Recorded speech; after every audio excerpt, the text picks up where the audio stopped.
With deep gratitude in our heart for our spiritual master Srila Prabhupada, let's dive deep into the divine journey of Bhagavad Gita.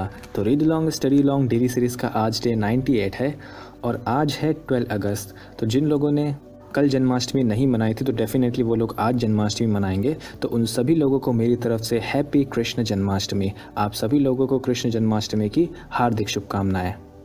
और यहाँ पर मैंने 2 pictures लगाई हुई हैं बाल कृष्ण जी की, तो आप इनको पॉज करके आराम से देख सकते हैं। तो आज का श्लोक शुरू करने से पहले हम लोग राधा कृष्ण जी को याद कर लेते हैं। जय श्री राधे कृष्णा। वृंदावन के राधा कृष्ण जी के दर्शन कर लेते हैं।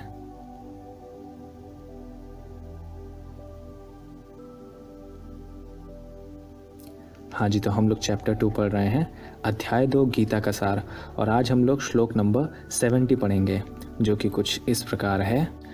आपूर्यमाणं चल प्रतिष्ठं समुद्रमापः प्रविशन्ति यद्वत् तद्वत् कामायं प्रविशन्ति सर्वे स शान्तिमाप्नोति न कामकामी।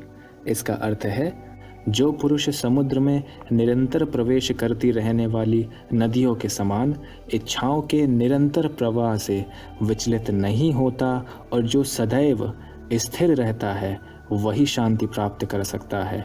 वह नहीं जो ऐसी इच्छाओं को तुष्ट करने की चेष्टा करता है। तो यहाँ पर श्री कृष्ण जी कह रहे हैं कि वही मनुष्य सदैव स्थिर रहता है जो मन में आने वाली इच्छाओं से बिल्कुल विचलित नहीं होता है। जिस प्रकार विशाल सागर में बहुत सारी नदियों का पानी आता है और फिर भी उस सागर का जल अपने तट की सीमा को छोड़कर नहीं जाता, वो पानी सागर की गहराइयों में गुम हो जाता है एकदम। उसी तरह जो सदैव स्थिर रहता है, इच्छाएं उसके मन में भी आती हैं लेकिन वो उन इच्छाओं से विचलित नहीं होता है, वो इन पर बिल्कुल ध्यान नहीं देता है। उसका ध्यान हमेशा भगवान की सेवा करने में लगा रहता है। तो इसका तात्पर्य श्रीला प्रभुपाद जी लिखते हैं, यद्यपि विशाल सागर में सदैव जल रहता है, किंतु वर्षा ऋतु में विशेषतया यह अधिकाधिक जल से भरता जाता है, तो भी सागर उतने पर ही स्थिर रहता है। मतलब हम नॉर्मल केस की बात ना भी करें और तब के केस की बात करें जब वर्षा होती है और सभी रिवर्स से सारा पानी सागर में आता है, फिर भी उस सागर का जो पानी है वो तट की सीमा को तोड़ता नहीं है। हम यहाँ पर डिज़ास्टर की बात नहीं कर रहे हैं, ध्यान दीजिएगा। ना तो वह विक्षुब्ध होता है और ना तट की सीमा का उल्लंघन करता है। यही स्थिति कृष्ण भावना भावित व्यक्ति की है। क्योंकि जब कोई मनुष्य पूर्णतया कृष्ण भावना भावित बन जाता है तो वो स्थित प्रज्ञ मनुष्य बन जाता है। जब तक मनुष्य शरीर है तब तक इंद्र तृप्ति के लिए शरीर की मांगे बनी रहेंगी, किंतु भक्त अपनी पूर्णता के कारण ऐसी इच्छाओं से विचलित नहीं होता। तो मतलब जब तक हमारे पास शरीर है तो इंद्रियां भी हैं, और जब इंद्रियां हैं तो इंद्र तृप्ति की मांग जो हमारे मन में आती रहती है वो आती रहेंगी।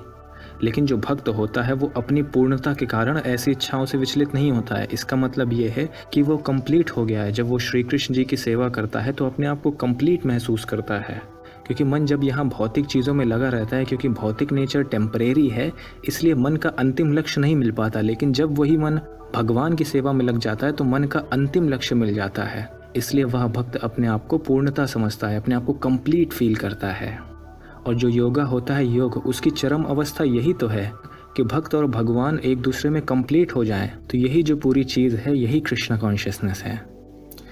कृष्ण भावना भावित व्यक्ति को किसी वस्तु की आवश्यकता नहीं होती, क्योंकि भगवान उसकी सारी आवश्यकताएं पूरी करते रहते हैं। ध्यान दीजिएगा, यहाँ पर आवश्यकताएं शब्द इस्तेमाल किया गया है। तो श्री भगवान की नज़र से जो भी उस कृष्ण भावना भावित व्यक्ति की आवश्यकताएं हैं वो भगवान उसकी पूरी करते हैं। अतः वह सागर के तुल्य होता है, अपने में सदैव पूर्ण। सागर में गिरने वाली नदियों के समान इच्छाएं उसके पास आ सकती हैं, किंतु वह अपने कार्य में स्थिर रहता है और इंद्र तृप्ति की इच्छा से रंच भर भी विचलित नहीं होता है, थोड़ा सा भी विचलित नहीं होता है वो। कृष्ण भावना भावित व्यक्ति का यही प्रमाण है। इच्छाओं के होते हुए भी वह अपनी इंद्र तृप्ति के लिए उन्मुख नहीं होता।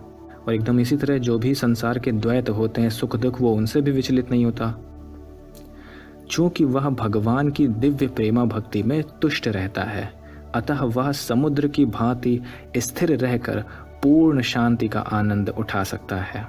समझ रहे हैं, वो भगवान के प्रेम में अपने आप को कंप्लीट फील कर रहा है। उसको और किसी चीज़ की ज़रूरत ही नहीं है। किंतु दूसरे लोग जो मुक्ति की सीमा तक इच्छाओं की पूर्ति करना चाहते हैं, फिर भौतिक सफलताओं का क्या कहना, उन्हें कभी शांति नहीं मिल पाती।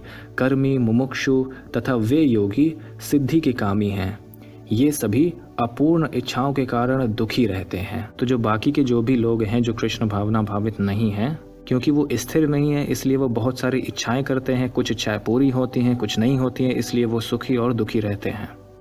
किंतु कृष्ण भावना भावित पुरुष भगवत सेवा में सुखी रहता है और उसकी कोई इच्छा नहीं होती। कोई इच्छा नहीं होती इसका मतलब वो इंद्र तृप्ति की कोई इच्छा नहीं करता है, क्योंकि दो तरीके की ही तो इच्छा होती है, एक सेल्फिश वाली और एक सेल्फलेस वाली। और जो सेल्फलेस वाली है वो सेल्फलेसली सर्विंग श्री कृष्ण वाली इच्छा है। वस्तुतः वह तो तथाकथित भवबंधन से मोक्ष की भी कामना नहीं करता।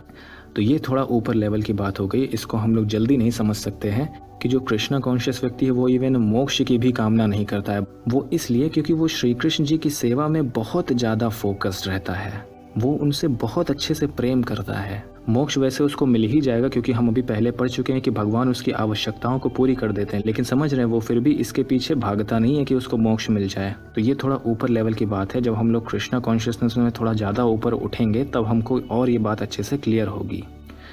श्री कृष्ण जी के भक्तों की कोई भौतिक इच्छा नहीं रहती, इसलिए वे पूर्ण शांत रहते हैं, इसलिए वो स्थित प्रज्ञ रहते हैं। तो इस तरह श्लोक नंबर 70 पूरा होता है। तो अच्छी संगत करो, श्री कृष्ण जी का नाम लो या अपने भगवान का नाम लो, चैंट करो, हैप्पी रहो, chant and be happy. Hare Krishna. Thank you.